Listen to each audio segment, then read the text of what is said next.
அஸ்ஸலாமு அலைக்கும். Welcome to கைரன்ஸ் கிச்சன். காலை நேர ராஜ உணவில் நாங்கள் என்ன எடுத்துக்கிட்டோங்கிறத பார்க்கலாமா? காலையில் நம்ம எம்டி ஸ்டொமக்கில் வாட்டர் எந்த அளவுக்கு எடுத்துக்க முடியுமோ அந்த அளவுக்கு எடுத்துக்கலாங்க. 1/4 லிட்டரோ 1/2 லிட்டரோ அந்த அளவுக்கு எடுத்துகிட்டு ½ ஹவர் கேப்பில் நம்ம எடுத்துக்கிறது ஃப்ரூட் ஜூஸ் அல்லது ஹெர்பல் டீ அல்லது வெஜிடபிள் சூப் இந்த மாதிரி எடுத்துக்கிறோம் இல்லையா? இன்றைக்கி நாங்கள் எடுத்துக்கிட்டது இளநீரில் சப்ஜா சீடும் சேர்த்துக்கிட்டோம். அடுத்து முளைக்கட்டின பாசிப்பயிருங்க, இது ஒரு கப்பு எடுத்து சப்ஜி ரெடி பண்ணிகிட்ருக்கிறேன். இது இந்த வீடியோ இன்ஷால்லா அடுத்து போஸ்ட் பண்ணுறேன். ரொம்ப லென்த் ஆயிரும் இல்லையா? இந்த சப்ஜி நான் என்னென்ன மசாலா சேர்த்துக்கிட்டேன் அப்படிங்கிறத உங்களுக்கு டீட்டெயிலாக ஒரு ஷார்ட் வரும். அடுத்து ரொட்டிக்கு டோ ரெடி பண்ணுறதுக்காக வெந்தயக்கீரையை பொடிசாக கட் பண்ணி கோதுமை மாவில் சேர்த்துருக்குறேன். எனக்கு என்னமோ இப்போல்லாம் கோதுமை மாவில் ஏதாவது ஒன்று சேர்த்துக்கிட்டா தான் திருப்தி அடையிறேன்.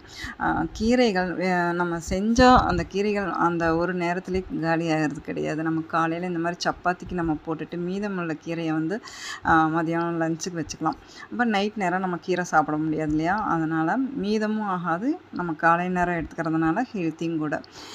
ஆப்பிள் பழத்தோட பீனட் பட்டர் வச்சு சாப்பிட்டு பாருங்கள், செம்மையாக இருக்கும் டேஸ்ட்டு. இப்போ ராஜா உணவு அசம்பிள் பண்ணிடலாம். வெந்தயக்கீரை போட்ட சப்பாத்தி, முளைக்கட்டின பாசிப்பயிர் சப்ஜி, ஃப்ரூட்ஸில் ஆப்பிள் பழம், அதில் பீனட் பட்டரும் அதோட நட்ஸில் பாதாமும் ப்ளூபெரியும் சேர்த்துக்கிட்டோம். இதாங்க எங்களுடைய காலை நேர ராஜா உணவு. இன்ஷால்லா அடுத்த வீடியோவில் பார்க்கலாம்.